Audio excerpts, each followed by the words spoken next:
People in my community refer to young people as dogs because they smoke and hang around doing nothing. I'm seen differently compared to a year ago. I'm seen as better than other people at my age because now I'm working, while they are seen as useless because they are hanging around doing nothing. Other young people complain that I'm selfish because I'm not sharing information about my job while they are unemployed. There is limited access to employment opportunities in my community, so young people have nothing to do with their lives. Some even engage criminal, do drugs and drink.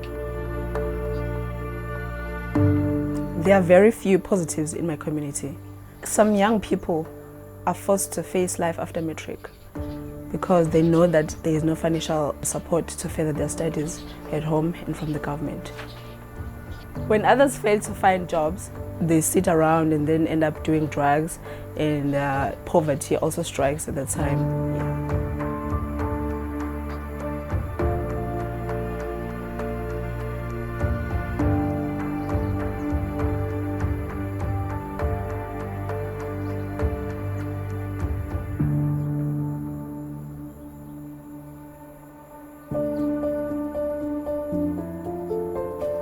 I stay in an informal settlement. It is vibrant. It is not big.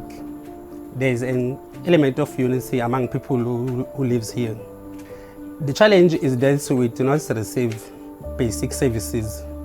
We do not have a clinic, only mobile clinic that comes on certain days, and it does not have everything that we need.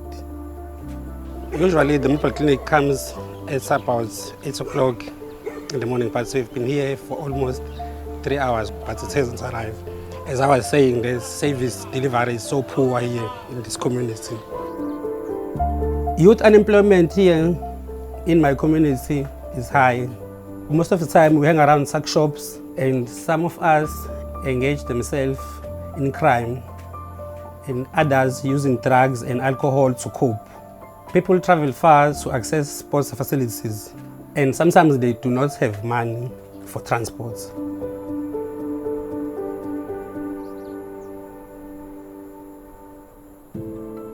There are few resources and high unemployment in this community. In our recent research that we have done in informal settlements, we found that only 14% of young women and 32% of young men had worked in the past 3 months.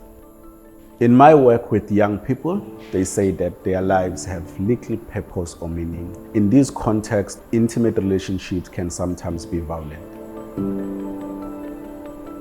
There are young people who are in an abusive relationships, and most times it's men who abuse their partners physically.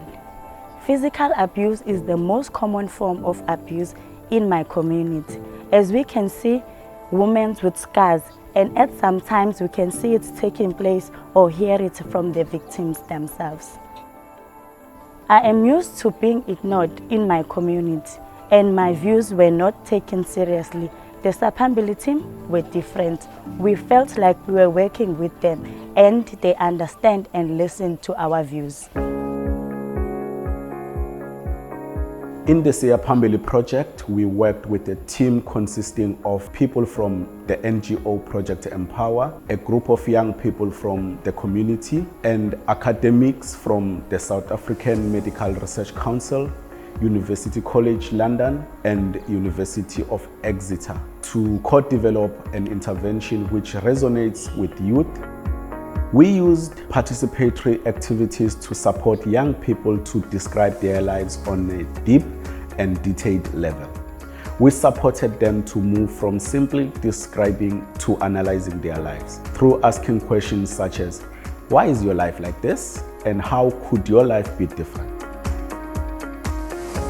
These questions helped us, the young people, academics, and practitioners, to create a theory of change that guided us in developing an intervention called Stepping Stones Creating Futures Plus. It is a short intervention delivered to small groups of friends and aims to support young people to think about their lives.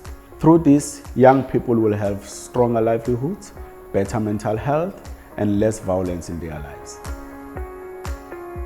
This was a very different process to normal projects. We took a lot of time to listen to the different views everyone had and work together to create something that built on everyone's particular experiences, skills and expertise, rather than seeing one group's knowledge as more important than another's.